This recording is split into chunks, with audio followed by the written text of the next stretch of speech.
Bonjour à tous et à toutes.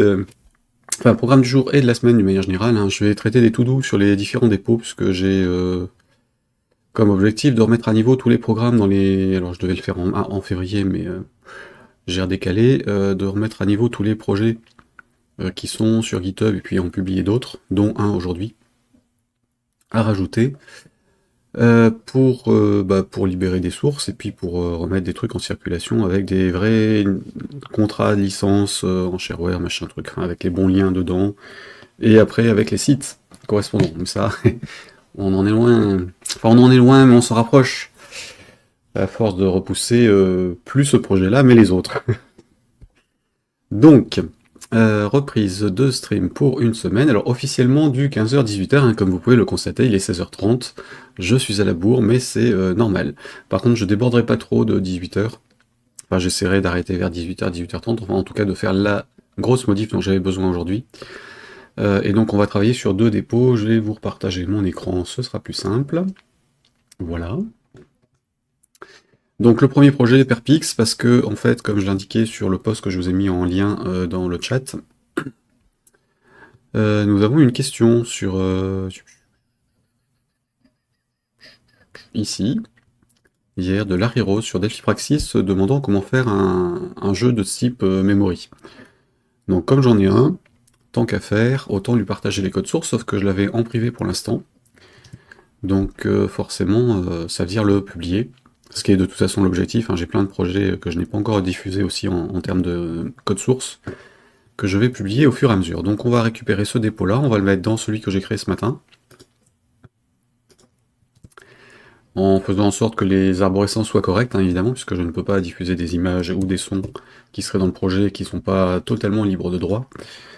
Donc évidemment, ce sera là-dessus qu'on va travailler au départ. Après ça, on s'attaquera à une modification sur Socket Messaging Code Generator, je sais pas où il est passé d'ailleurs. Hop, j'ai dû l'ouvrir, mais j'ai dû refermer la fenêtre par inadvertance en rallumant Twitch. Donc on est sur ça, Socket. Donc la librairie de client-serveur en IP, TCP, que j'ai faite. Le programme de génération, j'ai quelques to-do, il y en a notamment un dont j'ai besoin, histoire d'automatiser des trucs, enfin deux. Alors c'est pas forcément sous forme de to-do d'ailleurs. La librairie elle-même ne va pas changer, hein, c'est juste la génération de code qu'il utilise. Est-ce que je l'avais noté, le bitmap? Fil type, oui, le 15 janvier, bah voilà, donc ça tombe bien, on va traiter celui-ci. Et normalement, unit, on en aura un deuxième. Alors, hmm,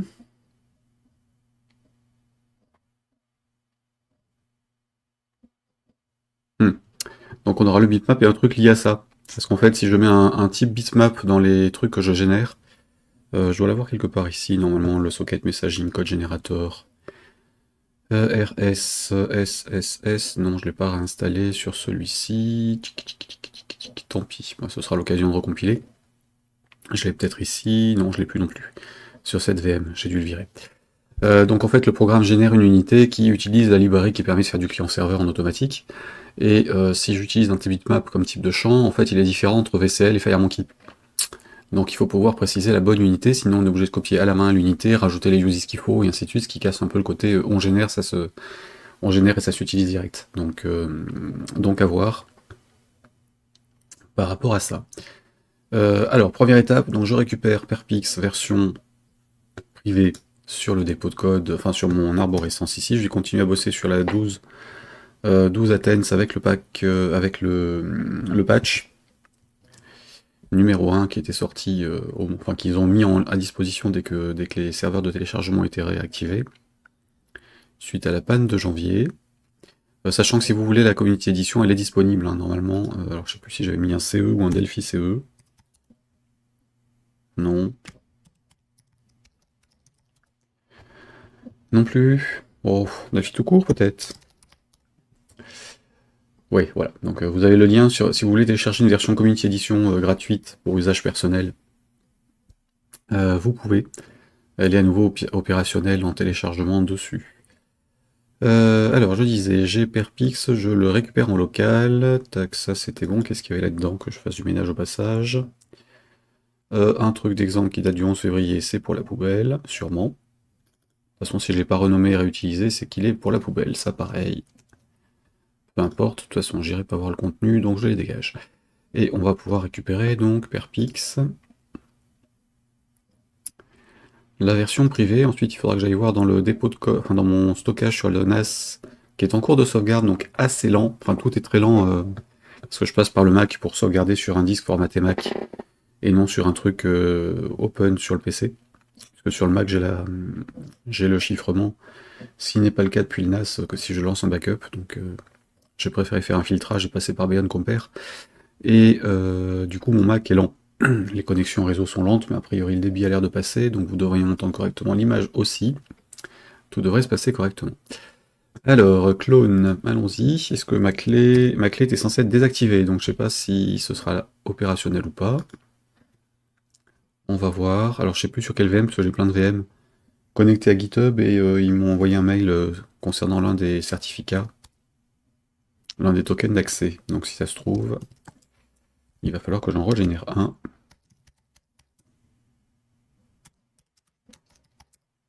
Verpix prive. Allons-y, est-ce que ça passe? Suspense. Se connecte-t-il ou n'a-t-il pas l'accès? Il n'a pas l'accès. Ouais, c'est ça. Ok, il n'a pas l'accès, donc on va le refaire. Je vais créer un token. Alors, évidemment sans capture écran, hein, puisque le but du jeu c'est d'avoir un mot de passe temporaire lié à une machine ou un appareil. Une machine ou un logiciel. Évidemment pas que ça circule, même si c'est sur une ou deux images pendant une seconde sur un stream, vu que la clé sera valide pendant un certain temps.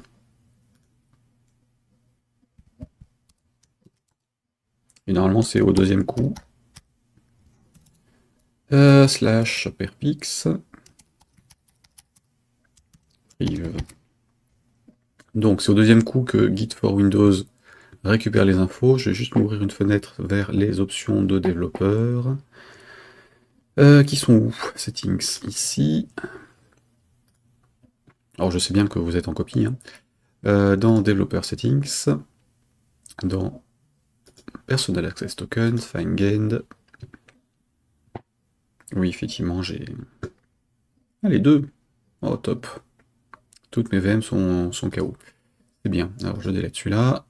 Ah oui, évidemment. Il me faut mon petit token local. Pour activer l'accès, je délète l'autre et on va se refaire un token. Donc je repasse sur l'autre écran. Non, je peux rester là en fait. Je peux rester là pour ça. Generate new. Donc on a dit VM 12 Athènes iMac.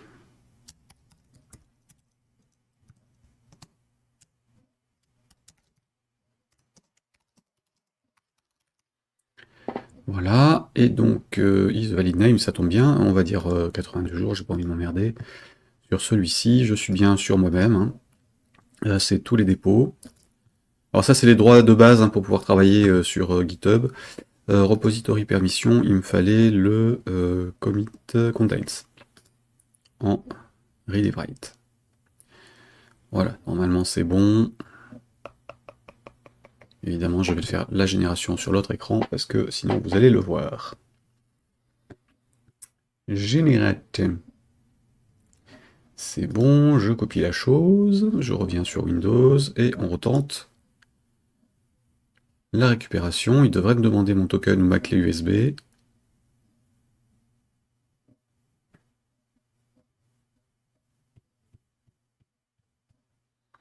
Théoriquement. Voilà. Et donc token, et je colle ça. Normalement, il ne devrait pas l'afficher, donc ça devrait aller. Fast. S'il affiche, bah tant pis. Je le change tout de suite. Enfin, si tu arrives à aller sur le champ de saisie. Fast. Voilà. Sign in.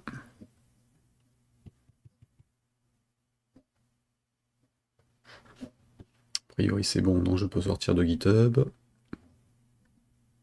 Enfin, c'est bon, ça devrait. J'ai bien mis, hein. Voilà, c'est bon. Donc il a bien récupéré mon truc. Je peux revenir ici, donc celui-là c'est OK, et je vais récupérer le dépôt public, sur lequel je vais copier le contenu du premier. C'est juste un peu poussif, faut pas s'inquiéter, c'est ma connexion réseau. Enfin, c'est plutôt le Mac avec le switch. D'ailleurs, jouons les foufous, réactivons le Wi-Fi, juste pour le stream. Alors, hop.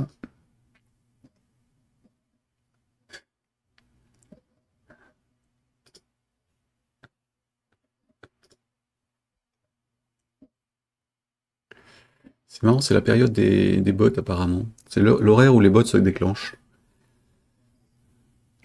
Heureusement, il y a Wizbot qui fait du ménage, mais c'est bizarre. J'ai jamais été trop emmerdé par les bots sur Twitch, moi. Peut-être mes horaires ou la chaîne qui était pas assez ancienne, ou sur des horaires où ils sont en train de scanner des trucs.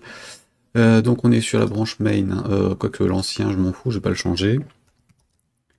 Hop, ici, et main là, oui. Dac, donc celui-là, de toute façon, je m'en fiche, je disais, et le vrai, alors je vais le mettre dans la barre d'outils, l'accès rapide, tout en bas. Tu feras un accès rapide à l'accès rapide un jour. Ici, je vais rajouter le deuxième dépôt, donc celui sur lequel on va copier les données que je vous ai mis dans le chat aussi.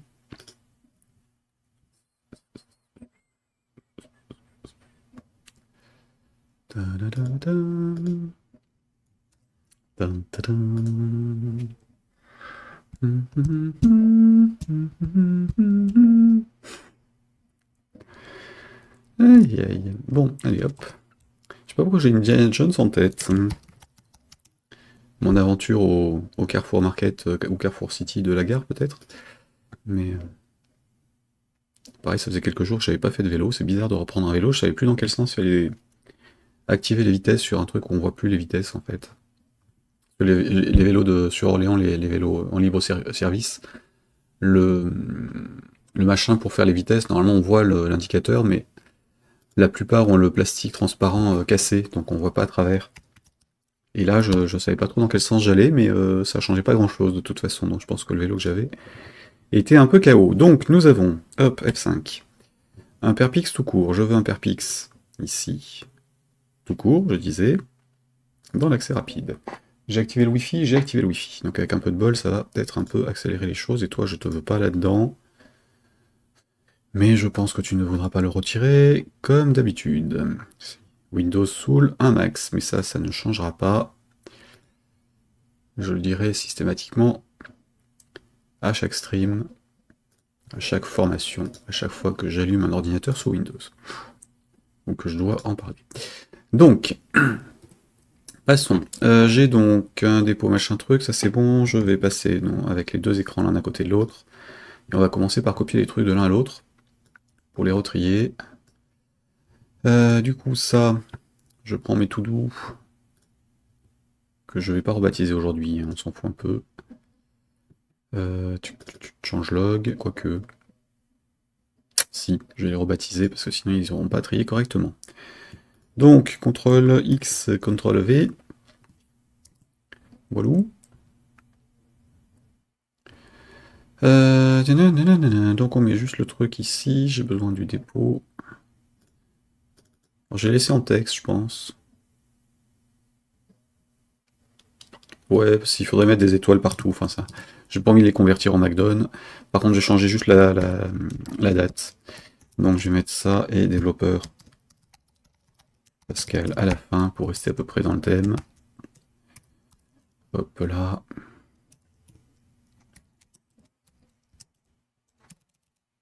J'aurais dû le faire en premier.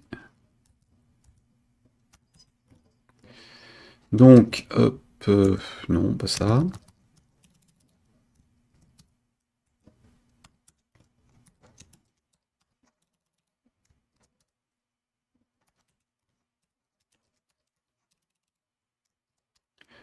Alors j'avais prévenu hein, sur le blog que ce serait pas forcément très, très sexy comme session. De toute façon, tout ce qui est conversion de projet et changement de dépôt de code, c'est un peu gonflant.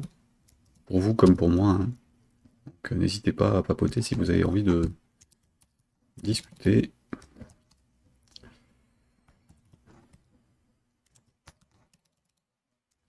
Parce que là, c'est une partie assez rébarbative d'une manière générale. La partie administrative. Je fais une allergie à tout ce qui est administratif, de toute façon. Voilà, hop là. Du coup, j'en ai un pour aujourd'hui. Mais dans le bon format, hein, maintenant. Ah, s'il arrive à le coller, oui, c'est bon. Nous sommes 2024-03-04. Développeur Pascal. Avec à moi-même. Voilà, CTRL-C. Et entrée. Ou pas entrer, puisqu'il veut pas, donc... Ici, j'enlève ça, ça...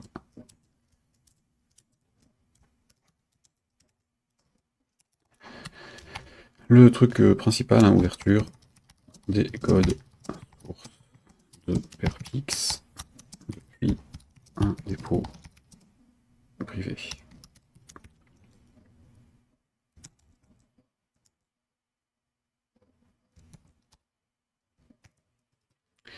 Bien. J'ai donc ça de fait. Je vais me faire des tickets quand même, juste pour le fun.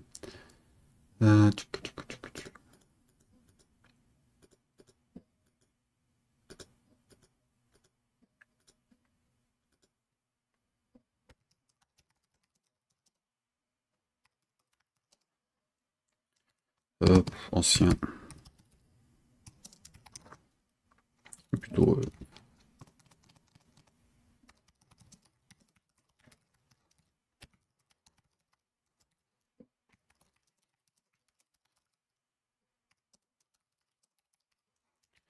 ajoute des anciennes, change log. Voilà, se décider à trouver un... Ensuite, nous avons les readme. T'es où, toi? Juste que je m'y retrouve dans les fenêtres. Readme, c'est celui-ci, il était en français pour l'originel. Et donc je vais le basculer sur le nouveau. Lisez-moi. Et faire la traduction ensuite. Hop là.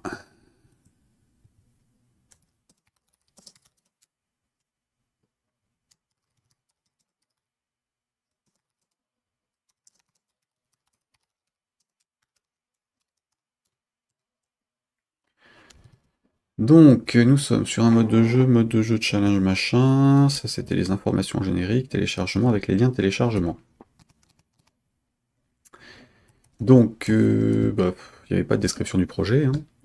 Est-ce que j'avais mis quelque chose sur le dépôt lui-même? Ouais, mes trucs habituels, au cas où c'est piraté. Merci de respecter la licence, qui est complètement bidon, mais... Évidemment, si quelqu'un pirate, il n'y a aucune chance qu'il respecte quoi que ce soit derrière. Mais passons. Donc, mode de jeu classique, mode de jeu challenge. Je vais rajouter une rubrique comment jouer. Notes diverses. Ça, c'était mes notes perso. Ouais, hop, allons-y. Allons-y. Donc, utiliser ce logiciel. J'ai les trucs de téléchargement. Installation des codes sources. Ah oui, il faut que je change ça d'ailleurs. Tiens. Peut-être commencer par ça d'ailleurs. Hop. Notes diverses. Les liens. Évidemment, les liens vers les dossiers, les dépendances, les trucs comme ça.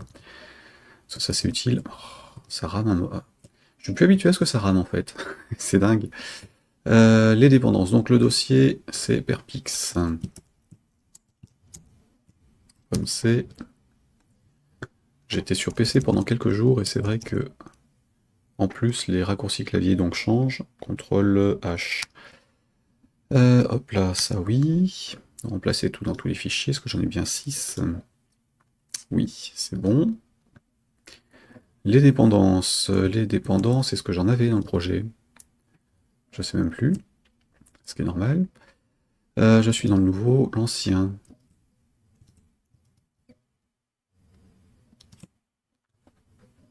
Il y a des modules. Et donc j'ai...